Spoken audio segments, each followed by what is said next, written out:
حضرت باعزید بستامی کہتے ہیں کہ میں نے اپنی ماں کے آگے ہاتھ جوڑے، میں نے کہا امی تجھے راضی کروں یا رب کو راضی کروں؟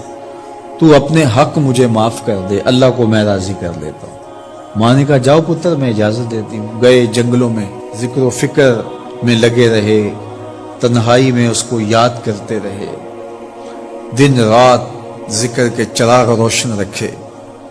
12 سال گزر گئے حق کی تلاش میں۔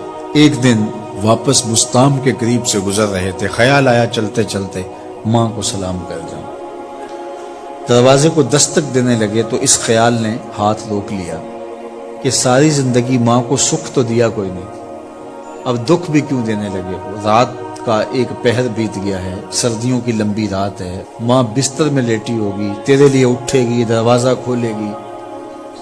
دروازے کے ساتھ ہی لگ کے بیٹھ گئے اور ساری رات کاٹ دی، اس خیال سے کہ ماں کو تکلیف نہ ہو۔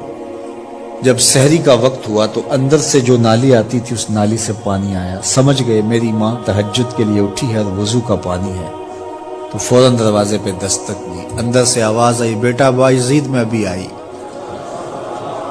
مائیں بیٹوں کے دستک کے انداز سے جان لیتی ہیں یہ کس بیٹے کے ہاتھوں کا لمس ہے۔ 12 سال کے بعد آئے، دستک دی، کہا بیٹا باعزید میں ابھی آئی۔ ماں کی تو نگاہیں ہی دروازے پہ رہتی ہیں۔ اللہ اکبر۔ کہتے ہیں کہ ماں نے دروازہ کھولا، 12 سال جنگلوں کی خاک چھانتے بیت گئی تھی، پراگندہ صورت، بکھرے ہوئے بال، پھٹے ہوئے کپڑے۔ میری ماں کی جب نگاہ میرے پہ پڑی تو اس کی چشمان سے موٹے موٹے آنسو ٹپکنے لگے، اور اس نے ایسے ہاتھ پھیلا کے کہا مالک میرا بیٹا باعزید تیری طلب میں نکلا تھا، تو نے ابھی تک اسے اپنا قرب نہیں دیا۔ حضرت باعزید بستامی کہتے ہیں 12 سال کی ریاستوں سے جو کچھ نہیں ملا تھا ماں کے اٹھے ہوئے ہاتھوں سے مل گیا۔ میں نے کہا مالک میں تجھے کہاں ڈھونڈ رہا ہوں، تو کہاں موجود ہے؟ تو ماں باپ کی رضا اللہ کی رضا کا دروازہ کھولتی ہے۔ جن لوگوں کے ماں باپ ناراض ہیں اور وہ جا کے پیر صاحب کی خدمت کرتے ہیں اور میاں ماں کے قدم چومو، باپ کی ٹانگیں دباؤ، ان کی خدمت کرو، تمہارے پہلے مرشد وہ ہیں، ان کو راضی کرو، پھر کسی شیخ کامل کی صحبت میں آنا، دیکھو کیسے دل کی بند کھڑکیاں کھلتی ہیں۔